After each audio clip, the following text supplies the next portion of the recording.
Hello, students of Brighton. You are listening to On The Radar with me, Tom Cox. I'm currently up in London at the moment, and I'm joined here with Albert Hammond Jr. Albert, how are you? Hello, Tom. I'm great. Good. Very great, thank you.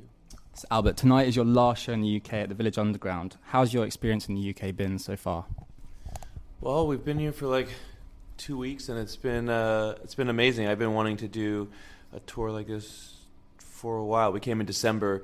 I was telling my booking agent, like, I really want to get, England's one of those places where you can play 12 cities, and even though it's small, it's so weirdly spread out, but the drives are small, whereas in America you got to drive 15 hours sometimes to get somewhere. Yeah, it's been amazing. Okay, and what have been some of your highlights so far on tour? I'd never been to Newcastle. That was fun. I saw people having sex on the street. That was pretty amazing. On the street? Really, wow. In a little corner, they were just totally at 238 BPMs. Manchester, so it was fun. In Liverpool, we got to play this huge church. This venue tonight in London looks amazing. Yeah. The Great Escape in Brighton. That was not just because you're from there, but that was, I felt like a cool rock and roll punk show. Just because the venue was like a conference room. Yeah. I got to see Jimmy Goodwin from Doves there. It was pretty cool. And I don't know, the drives, went to Stonehenge. That's the first time I'd been there. I'd not been there, but I'd seen Spinal Tap so many times, it felt like. And what's your favorite thing about the UK? This could be anything. I know. I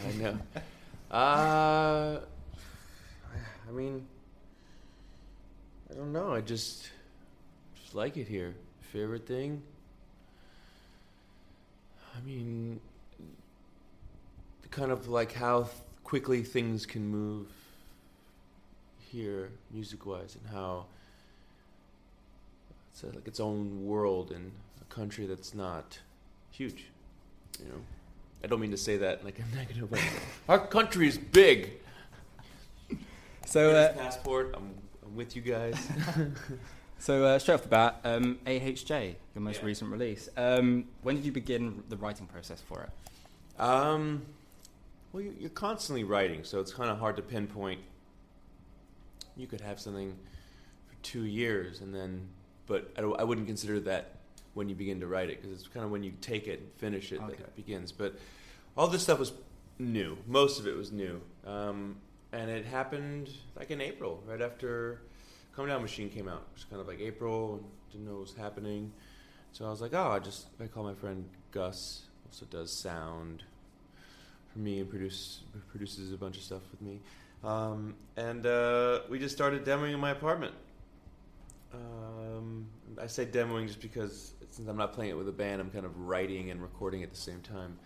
And things just started coming together. We'd start with what I thought was a cool little jam, and we'd end with, something we were so excited about. That process just kind of went over a month or two because, we couldn't work for 2 weeks or something happened, or there was no real rush for it anyways. So.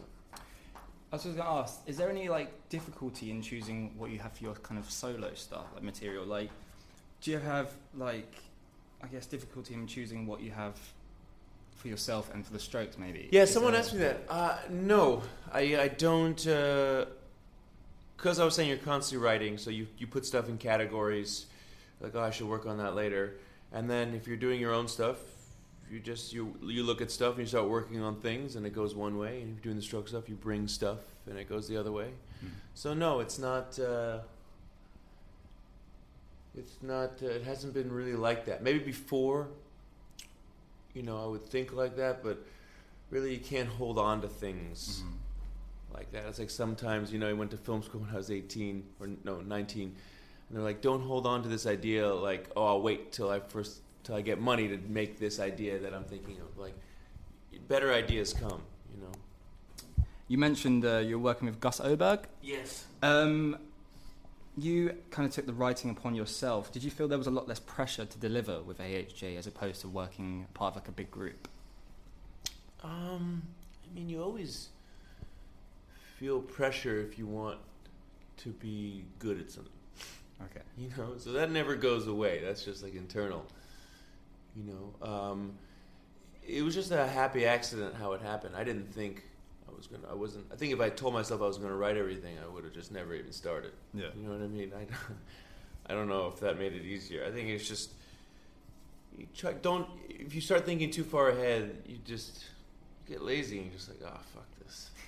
But if you just take it song by song and they excite you and they push you forward, before you know it, you have a batch of songs. Can't explain it. Something you said to me, I know you've asked it. Somehow you found it. The words are in motion. Somehow you found me. The words are in motion now. I'm beginning to feel that you don't know what you do. Is it And let's talk about your record label, Cult Records. Founded by fellow Strokes member Julian Casablancas. What's it like working with him? Is it kind of like working with a friend, or does he feel like a boss to you? Like, what's the relationship there, should I say? It's so funny because every time I've told him, people said boss, he gets so angry. He's like, what are they talking about? If anything, you're more of my boss because I have to make you happy. No, we're friends, and the reason why I've been wanting to do something on his label for a while. I was thinking of all these, when it was at its infancy, I was thinking of all these different ideas of singles to put out, and he just wasn't ready for it. So it just kind of like sat there, and then finally when I was doing this, it was like, oh, I'm ready to do a song, and then it became an EP. But no, I mean, our relationship is just like it was when we lived together, except we're older. We're so different yet so alike. It's really hilarious. It's crazy. And in terms of your live performance, what can a punter expect at one of your shows tonight? To get his ass handed to him. For his ears to melt. And his heart to ring out with joy. Thank you, Albert. Thank you. For I now see the light of what loud rock and roll can do. I don't know. It's just fun. I have an amazing band with me of players. I think the combination of songs makes them all better than just having an album. There's something more dynamic, obviously, with more time. And it's just it's a good hour and 20 minutes of what seems to be everyone's life in the room. You know, I mean, there's always some who like it more and some who like it less. But a lot of exciting stuff to expect.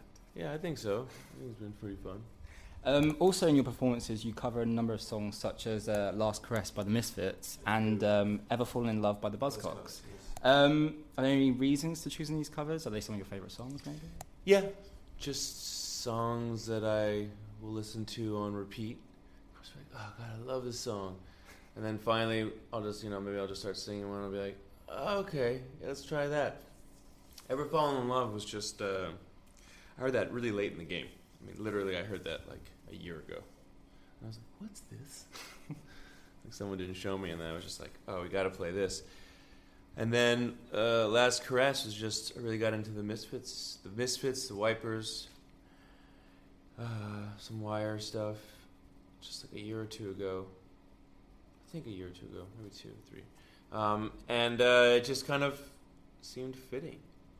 It's just kind of nice. They're both really melodic songs that are just loud. Yeah. But if you play them by yourself, they're really pretty. And lastly, since the last time we had you over in the UK last December when you played in Brighton, Yes. You've become a married man. How is married life? It's great. People always ask me. It's wonderful, but to be completely honest, I don't. It's not like we were going out, we were living together. It doesn't feel, I don't know, crazy different. If you mean it doesn't, right? I'm not.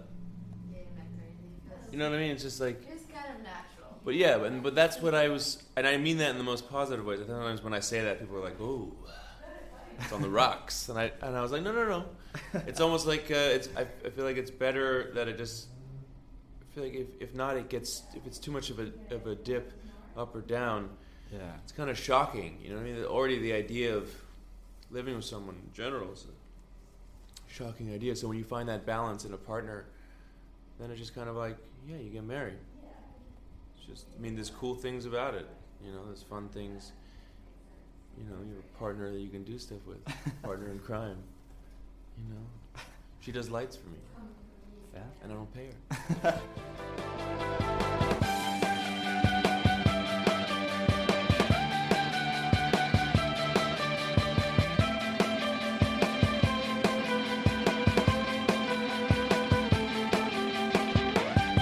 I won't wait here for an hour or two, 'cause you left me in the bathroom. And in terms of the future, you've recently announced a live show with the Strokes in Yes. New York.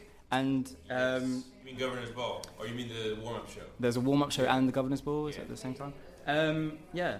How does it feel playing first time in 3 years? Yeah, it's great. I always, it's the interview with the enemy. I was like, I always get excited when you know, the shows get announced for the Strokes. It's awesome. Yeah. You know, it's like the history of my life is with it. A lot of my, who I am today is that, and it'll never go away. So it's like, it's an amazing feeling to go back to playing. I never felt like I'm not with them. You know, it's not like, I wonder what it's going to be like. I spent New Year's at Julian's house. I see Fab all the time. Whenever I'm in LA, I see Nick and his kids. And we've been in LA a few times, so I've seen him quite a bit. Nikolai, sorry, I haven't seen you that much. But yeah, so it's just, I feel like it's, I don't know. I mean, my goal has always been to make sure I do my part so that band continues forever. But I'm 1/5 of the band, so I can't run the ship, but I won't destroy it. And us over here in England, is there any possibility of a tour, shall we say? No, right now honestly, I would tell you, it's not like it'd be a secret. There's nothing planned. There's Governor's Ball, this warm-up show that I couldn't say just because it was a warm-up show. So I'm legally bound where I couldn't say it beforehand. Because Governor's Ball would be like, what are you doing? Like, we want it, because you know what I mean? People don't realize there's so many contracts with things and big shows. It's not like you can just talk about it. But honestly, there's no like big tour I'm having. I think we'd be very happy to just spill the beans. You know? Albert, it's been a pleasure. Thank you very much for your time, and good luck with tonight's show.